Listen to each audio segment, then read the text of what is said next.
everyone, I'm Liz Merrick, and today I'm going to be teaching you how to make your first wedding cake. We're going to be learning how to stack, how to cover in some beautiful marbleized fondant, and how to get that professional look. You don't want to miss this one, so let's go ahead and get started. Okay, so now we're ready to cover our cakes in fondant. I'm really excited to show you guys this process. I'm going to be marbling some fondant together to be making a really beautiful marble texture for our wedding cake. So the first thing I'm going to do is take some pre-made fondant, or you can make your own fondant using my LMF recipe. This is Renshaw fondant, and I'm going to pop this into the microwave for about 40 seconds to just soften it up. So now my fondant is nice and warm and pliable. And this is called conditioning your fondant, which basically gets it nice and soft and workable before you actually start using it. So you have less chances of getting elephant skin or bubbles or anything bad like that. I'm going to take a little bit of vegetable shortening and just put it on my hands and then work that into the fondant. And what this does is it conditions it so it doesn't dry out. It doesn't take very long, just a couple of folds. So you have nice stretchy fondant that doesn't tear. This is about 2.5 pounds of white fondant. Okay. Next, you're going to take a small amount and add some ivory to this because I'm making a little bit of a marble texture that has a little bit of brown in it. If you want yours just gray or you want your marbling to be pink, you can use whatever colors you want. And then I also have a tiny bit of black that I'm gonna mix with some white fondant to make a gray. You don't want it to be too dark, at least I don't. I took a little bit of the brown and added that into my gray. So I have like this light brown color and this warm gray color, and then mostly white. And then I'm just going to put this in here. And this is the fun part. You just kind of twist and pull and turn, and you don't try to be too careful. You want to even break it, lay it on top of each other. That makes some really nice marbling. You just don't mix it all the way. So I always cover my biggest cake first. I'm going to take about 1/3 of this and just set it to the side. And I'm going to roll out the big one.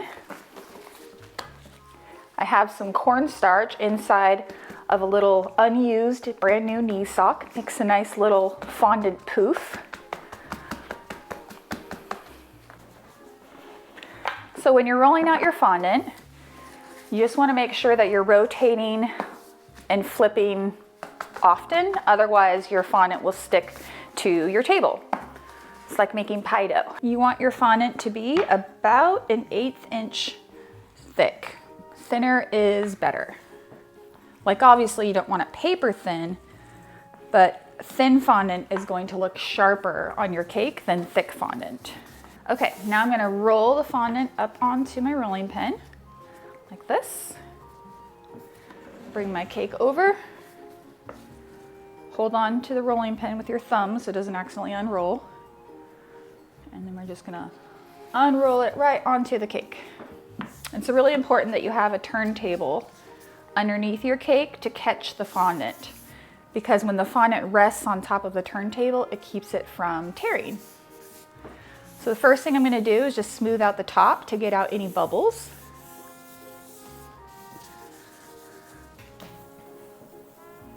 Nice and flat. Everywhere where there's a pleat, I'm just going to kind of unwrap that pleat, make it a little bit flatter, and then take my hand and just press against the cake. And we're going to start up at the top and work our way down. Just opening this up and pressing it down. You're not pulling down. The fondant is naturally going to stretch, so you don't want to force it. Just want to flatten and press.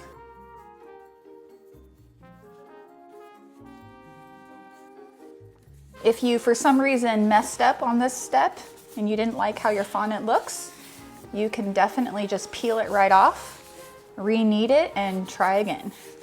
A little bit of buttercream on your fondant is not going to hurt it.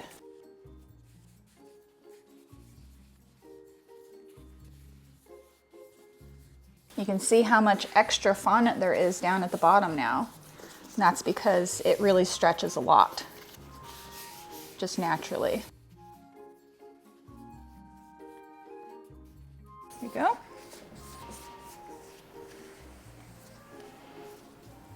Once you have all of your ruffles flattened out, you're going to come in with your fondant smoother and just kind of press around that bottom edge, and then just use the fondant smoother to just make sure there's no bubbles on the side.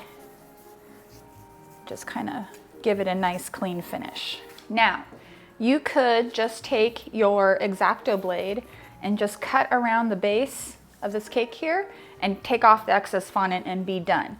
But I'm going to show you how I finish my cakes. This is totally optional, but I want to show you guys the way that I really do it and not dumb it down, just in case you want to challenge yourself to do it this way as well. I'm going to go ahead and cut my extra fondant off about a ½ inch away from the base. I'm going to use a little offset spatula to just lift up my cake. Now remember, this is still very cold, it's chilled, it's not soft. I'm going to take the same cardboard that we used before. It still has a tiny bit of vegetable shortening on it. I have a fresh piece of parchment here that I'm just going to place on top of the fondant and my cake board that we used before. And we're just going to turn it back over. 1, 2, 3. Ah!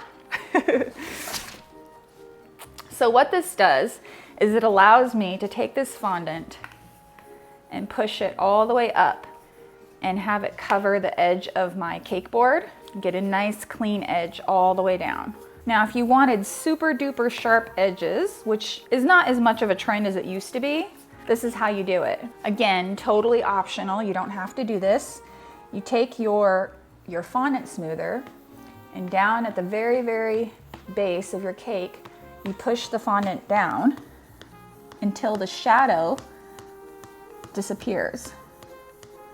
So it does take some time, but if your bride wants really super sharp edges, this is pretty much the only way to do it. All right, and then after your edges have been sharpened, you can take your X-Acto blade and just come in right at the top of that cake board, holding it straight horizontally, and just slice off that extra fondant. You'll have super clean top edge. Now, since we're basically done, I'm going to take my cake board and place it right on top here. Push this to the front here. Put my hand right underneath the middle, right here. 1, 2, 3, and flip back over. So this does tend to slide around a little bit because this cake board is so slippery. So you can glue it down with a little bit of melted chocolate if you like. But honestly, once the cake starts to sit for a little while, it actually sticks. The fondant just like holds it in place. And now I'm just going to take my fondant smoother and just press that fondant down to the edge of the board so there's no gap. Okay, super exciting. This actually looks really beautiful. I think it looks very like professional, very clean. I mean, I am a professional, so that makes sense. But hopefully yours looks just as good, and you can give yourself a little pat on the back for how good of a job you've done so far. Now I'm gonna go ahead and do this exact same process to my 6-inch cake, and I'm just gonna set this to the side.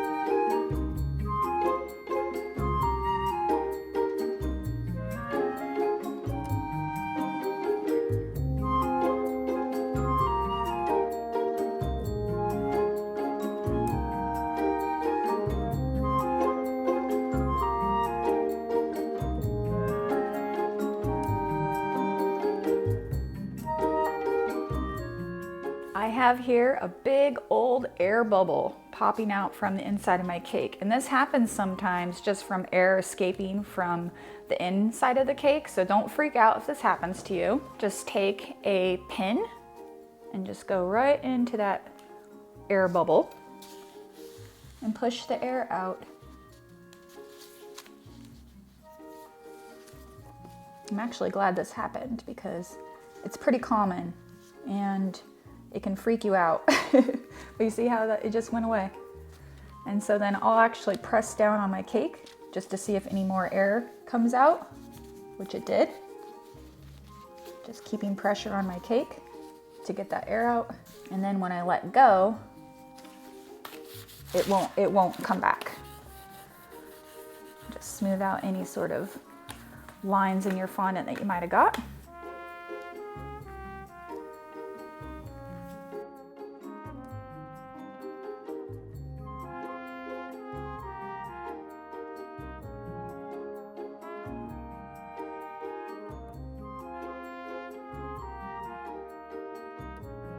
So when you stack your smaller cake on top of your bigger cake, you want to make sure that it's nice and centered. So I'll actually use like a 6-inch cake pan and center it first. Just check and see. It looks even on all sides. And then I'll just lightly with the back of a knife, draw a little line, a little guide. So you probably can't see it, but I can see it. It's right there. And the rule of thumb for supports is 1 straw or dowel or whatever you're using per inch. So there's a 6-inch cake going on top of my 8-inch, so I'm gonna put 6 supports in here. If you're using the really big, thick plastic supports from Wilton, which I don't recommend because they just put huge holes inside your cake, you won't need as many supports, maybe 4, but still, like, why make your cake look like Swiss cheese? I like using the milkshake straws because they're very strong. They're thicker than a normal straw. They're very thin, so they don't take out very much cake. And when you take them out, you don't even really notice that they were ever there.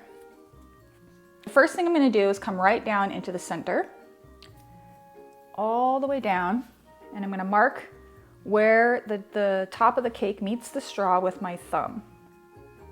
I'm gonna pull straight out. I'm gonna take my scissors and cut straight across. I do this for 2 reasons. One of them is to make an air vent in the middle of my cake so that if there's any extra air, it will come up through this air vent right here, not out the sides and make bubbles and stuff. The second reason is to make sure all of my straws are the same height because if your cake straws are not the same height, then your cake will fall over. So I'm going to use this straw as my guide and cut 5 more exactly the same height. 1 here, 2, 3, 4, 5. Don't make the mistake of putting this too far away from the edge because then if the cake gets really soft, it could start collapsing and tipping because there's not enough support on the edge of the cake. So about a 1/4 inch away from the edge. And then I'm gonna put this one right next to that venting hole, right there in the middle. So when I was making cakes for clients, I would always stack my cake on site if it was 3 tiers or more. But if your cake is only 2 tiers, you can totally stack it before delivery. It's not gonna fall over. If you feel more comfortable stacking on site, that's totally okay. I actually just transport my cakes on top of cake boards just like this inside cake boxes so that they just stay contained and nicely protected, and then you can easily pick up 1 tier at a time and move it to the cake table. When it's time to assemble, just carefully take your cake off the cake board. I'm gonna line my cake up right with that edge and take a knife or an offset spatula. Get your fingers out of the way and then slowly lower it on there, and it's nicely lined up. And the very last thing to do is to take some buttercream, put it into a piping bag. If you are delivering this cake, you might want to put this in the piping bag ahead of time and put it into your fixing kit, which I highly recommend. And if you want to see the list of tools and materials I have in my fixing kit, you can head over to the blog. I'm going to run a very small bead of my buttercream.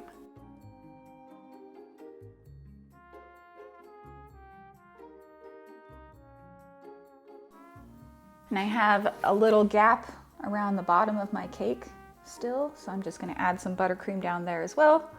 Might as well do it. Just get that nice clean finish. Just completely disguises that gap.